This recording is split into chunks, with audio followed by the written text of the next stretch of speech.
Mae Montaño, asambleísta nacional por el movimiento Creo. Buenos días, bienvenida a Contacto Directo. Muy buenos días, doctor, a usted, al pueblo ecuatoriano. De manera muy especial, permítame hacer llegar un saludo cariñoso a mi queridísima provincia de Esmeraldas, que ayer celebró sus fiestas de independencia. Así es, el 5 de agosto. Muy bien. El 5 de agosto. En la página 16 del informe de la Comisión de Régimen Económico para la aprobación de la proforma presupuestaria, se deja constancia de que el Ejecutivo estima que los subsidios gubernamentales para el 2013 alcancen 6.603 millones de dólares, que equivalen al 20.4% del presupuesto general del Estado y al 7.30% del Producto Interno Bruto. De esta suma son para combustibles 4.539 millones de dólares, que equivalen al 69.74% del total de subsidios.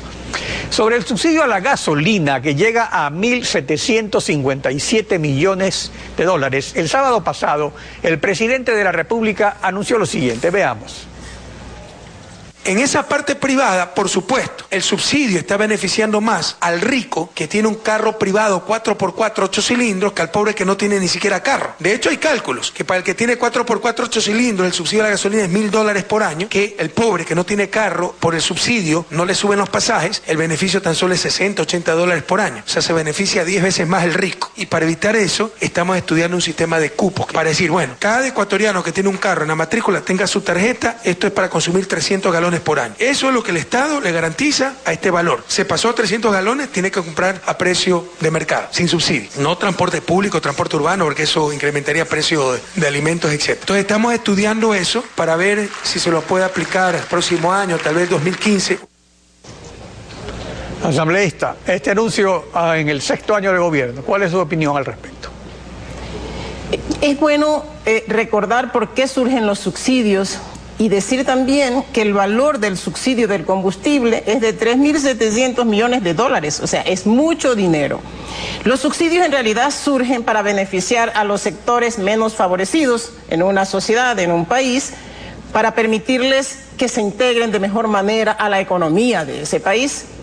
Este es el debate que debimos haber profundizado en la Asamblea, en la discusión precisamente cuando se aprobaba la proforma presupuestaria.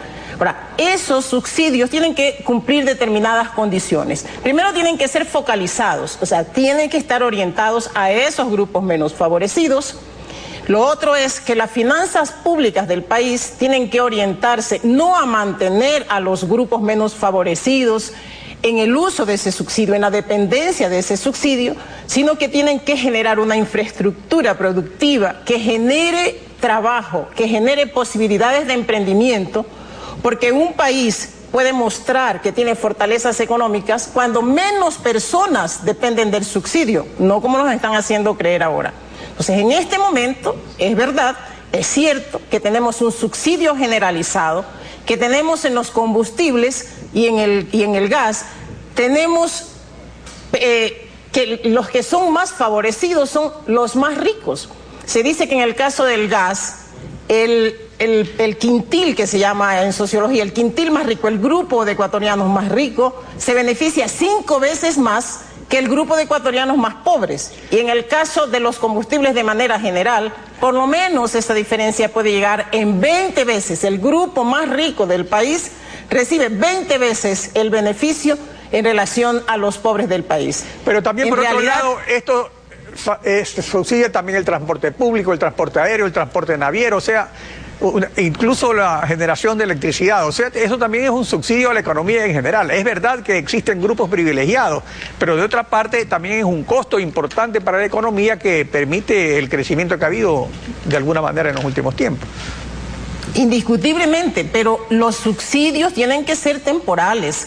No podemos tener una economía subsidiada, una economía sobreprotegida, cuando lo que tenemos que hacer es estimular a que esa economía sea competitiva y sea eficiente y que genere el mayor número de empleos y de oportunidades para la gente. Yo creo que este debate y este tema, que es profundo, hay que decirlo con absoluta claridad.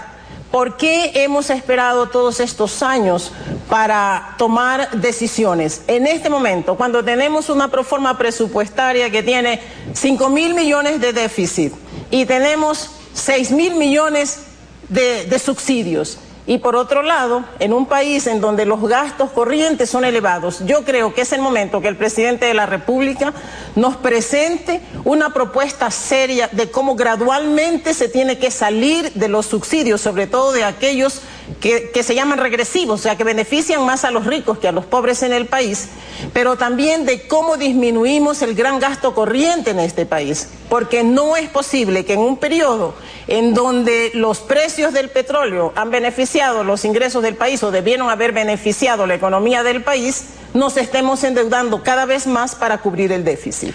En cuanto al subsidio al gas de uso doméstico al que usted se estaba refiriendo antes, el presidente anunció lo siguiente el sábado pasado. Veamos.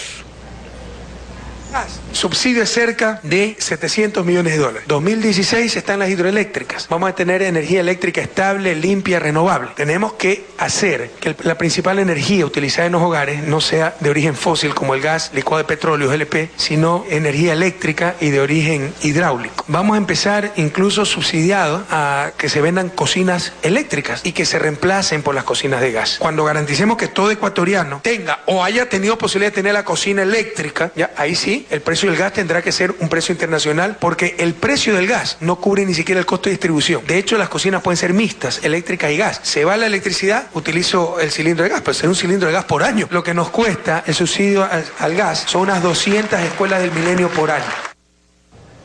Asambleísta, su comentario sobre esta propuesta. Sí, lo que no nos dijo el presidente es que 700 millones son ahora, pero como el precio internacional de los derivados del petróleo también sube, ese valor va a ir incrementándose en los años siguientes. La gran pregunta y la gran interrogante es, ¿por qué en el 2016, en un año electoral y en un año que tiene que ser de cambio de gobierno? Esa es la gran pregunta. ¿Qué hacemos durante estos años? ¿Permitimos que este valor de los subsidios, porque no nos ha dicho de manera específica qué va a hacer con el subsidio de los combustibles de manera general? ¿Qué va a pasar durante estos años? El subsidio aumenta, el déficit también y el endeudamiento del Ecuador también. ¿Será que estamos construyendo una burbuja? Bueno, ese es el punto, ¿no? Estos subsidios estarían por reducirse, no por desaparecer totalmente en el 2016, luego de 9 años de gobierno ya a esa fecha.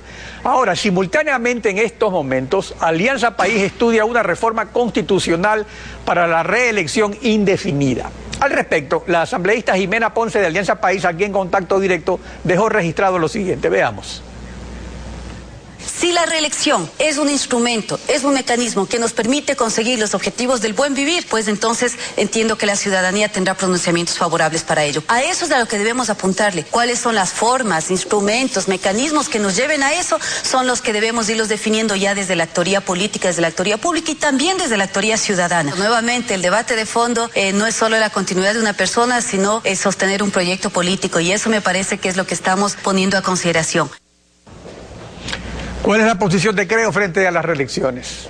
El debate de fondo es que no hay debate, ni siquiera en la Asamblea. Yo digo que es lamentable cuando organizaciones políticas que tienen años de conformados no encuentran entre sus militantes y entre sus dirigencias líderes suficientes para la renovación y para mantener un valor que es fundamental en democracia, que es la alternancia.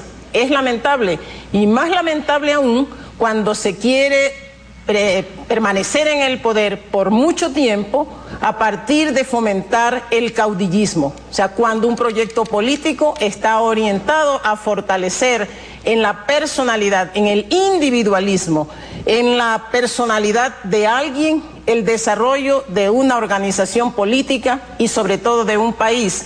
Ha llegado el momento de que los ecuatorianos alcemos nuestra voz para decirle no a la reelección indefinida, para decir sí a la democracia, porque las reelecciones indefinidas fomentan el autoritarismo, fomentan la concentración de poder, así lo dice la historia, así lo hemos conocido, así lo hemos reconocido de las vivencias de otros países también, y no podemos permitir que esa concentración del poder, que ese uso abusivo del poder y que hasta el uso abusivo de los recursos públicos sirva para perennizar a alguien en el poder. Los ecuatorianos somos suficientemente capaces, hay suficientes ecuatorianos con capacidad y con liderazgo para asumir también el destino y la dirección del Ecuador. Usted fue asambleísta en Montecristi y en la constituyente se aprobó la reelección por una sola vez para todos los cargos. Se eliminó la reelección indefinida para alcaldes, prefectos y asambleístas y se incorporó la reelección presidencial consecutiva que solo lo había permitido antes la Constitución de García Moreno a mediados del siglo XIX. En Montecristi, ¿cuáles fueron los argumentos de Alianza País para tomar esta decisión de rechazar las elecciones indefinidas? Porque eso es lo que dice la Constitución, no hay reelección indefinida. Y recuerde usted, doctor, yo alcé mi voz para decir que estábamos en contra de la reelección inmediata, precisamente para evitar que nuestros recursos, que los recursos públicos sean utilizados para alimentar empresas electoreras y para que de manera abusiva esos recursos sean utilizados en campañas electorales. Las explicaciones que dio País, como siempre, desde Montecristi, desde la Asamblea Constituyente como hasta ahora, cuando se plantea un debate serio de principios políticos, de principios democráticos, siempre se inicia y se termina con conceptos ideológicos que nadie entiende, con debates que no tienen ninguna justificación. Y eso es lo que ocurrió. Y por eso dijimos que esta Constitución que está vigente, que la respetamos porque el pueblo ecuatoriano así lo decidió y ese es el marco constitucional actual, pero estaba siendo planteado como un traje a la medida de un proyecto político. Y ahora, recuerdo perfectamente bien que el tema inclusive de la reelección de los alcaldes con periodos ampliados, mire usted esto, de 5 años en el periodo que está concluyendo y de 5 años nuevos en el periodo venidero, está planteado para que en el intermedio de ese periodo de los alcaldes existan elecciones presidenciales. O sea, todo está fríamente calculado. Bueno, el presidente Correa anunció el sábado pasado que hoy viene a Guayaquil y está dispuesto a un acuerdo con el alcalde Nebot para una consulta popular sobre la reelección indefinida. Ayer el alcalde Nebot le contestó al presidente lo siguiente, veamos. Veo que por gracia de su majestad, don Rafael I, que se cree rey, me ha conferido a mí la calidad de virrey. Es decir, él piensa que nos sentamos los dos, firmamos un documento y el país tiene que obedecer. No. Yo tengo más humor que Rafael Correa, pero yo no me río de las instituciones ni de los ciudadanos. Más allá de lo que digan las leyes, etcétera, tiene pleno derecho, conceptualmente hablando, a presentarse una reelección. Eso no quiere decir que el pueblo lo vaya a reelegir. Sigo creyendo que los relevos, generacionales o no, en democracia los decide el pueblo. El humo, por espeso que sea, a mí no me quita la visión de las cosas. Yo le voy a explicar a los guayaquileños qué es lo que hay detrás de todas estas bromas, cuáles son las verdaderas intenciones en materia portuaria. El empleo, los ingresos, el movimiento económico y el desarrollo actual de Guayaquil.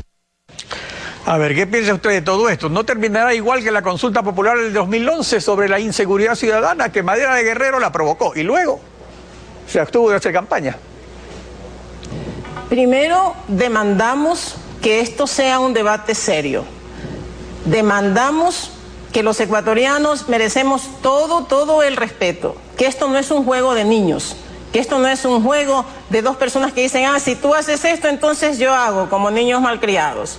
Por favor, está en juego la democracia del Ecuador, está en juego un valor fundamental que es la alternancia.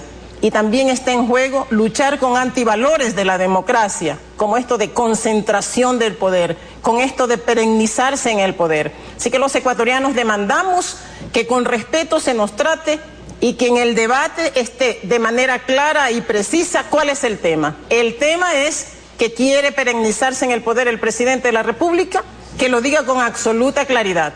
Ese es el debate, ese es el tema, y los ecuatorianos estaremos firmes. No nos dejaremos ilusionar porque nos van a mezclar esto con las próximas elecciones. Hay que estar muy despiertos, hay que estar atentos y hay que estar firmes para decirle no a la concentración del poder, no al autoritarismo. No queremos un emperador en Carondelet y no queremos una persona que se perennice en el poder. Sí a la democracia. Mae Montaño, gracias por su participación en Contacto Directo. Buen día.